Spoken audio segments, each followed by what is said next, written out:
అందరికీ షలోమ్. ప్రార్థన.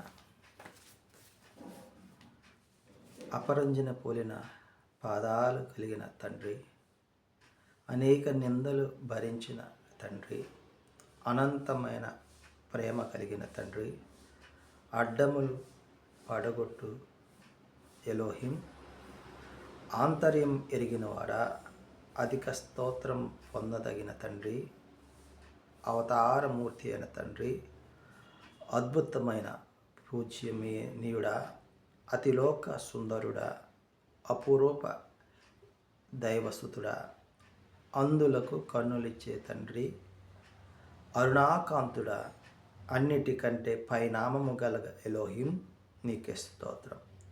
అనాది కాలంలో ఉన్న తండ్రి, అవసరములను తీర్చేవాడా, అపోస్తలులలో ప్రధానుడా, అపవాదిని ఓడించిన తండ్రి, అంధకారము తొలగించిన తండ్రి, అత్యంత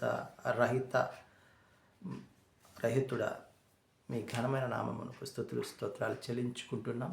ఈ ఉదయకాల సమయంలో తండ్రి, మీరు మాతో మాట్లాడినటువంటి తెలియజేసినటువంటి విషయములను మేము మా హృదయంలో భద్రపరుచుకొని తగు రీతిగా మేము నీతి ఫలములు ఫలించడి వారిగా నిలవబెట్టమని, నీటి వలన నాటబడిన చెట్టు వలె ఫలింపచేసే విధముగా మమ్మల్ని బలపరచమని ఈ మా మనవులను మా రక్షకుడి విమోచకుడు యెషువా నామమున అడిగి పొందుకుంటున్నాం తండ్రి.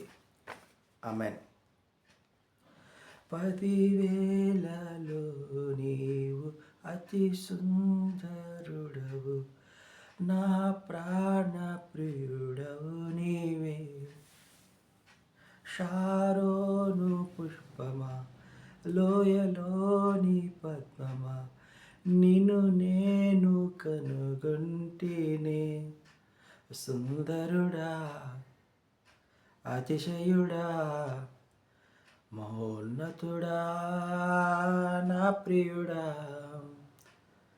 సుందరుడా, అతిశయుడా, మహోన్నతుడా, నా ప్రియుడా. మొదటి దినవృత్తాంతముల గ్రంథము 5వ అధ్యాయం మనం ధ్యానించుకుంటున్నాం. ఈ 5వ అధ్యాయంలో యాకోబు అనబడినటువంటి ఇజ్రాయేలు తొలి సంతానమైన రూబేను జ్యేష్ఠ కుమారుడు. మరి జ్యేష్ఠత్వం రావలసిన రూబేనికి జ్యేష్ఠత్వం రాకపోవడానికి గల కారణం తన తండ్రి పరుపును అపవిత్రపరచడం, భంగం కలిగించడం, అంటుపరచడం అంటే విషయాలను మనము ఈ యొక్క జన్మ స్వాతంత్ర్యాన్ని రూబేను కోల్పోయినట్లుగా చూస్తూ ఉన్నాం. ఆ జన్మ స్వాతంత్ర్యం యోసేపుకు వచ్చినట్లుగా చూస్తూ ఉన్నాం. రూబేను వంశముల కుమారులు హానోకు, పల్లు, హెస్రోను, కర్మి. యోవేలు వంశస్థులు షమయ, గోగు, షెమి, మీకా, రెవాయ, బయలు, బేరా. వీరు తూర్పు యూఫ్రటీసు నది దగ్గర ఎడారిలో వీరు జీవించి ఉన్నట్లుగా చూస్తూ ఉన్నాం. సౌలు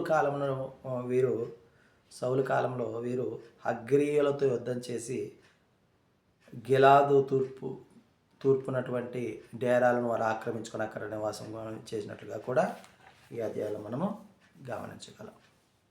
ఆమేన్.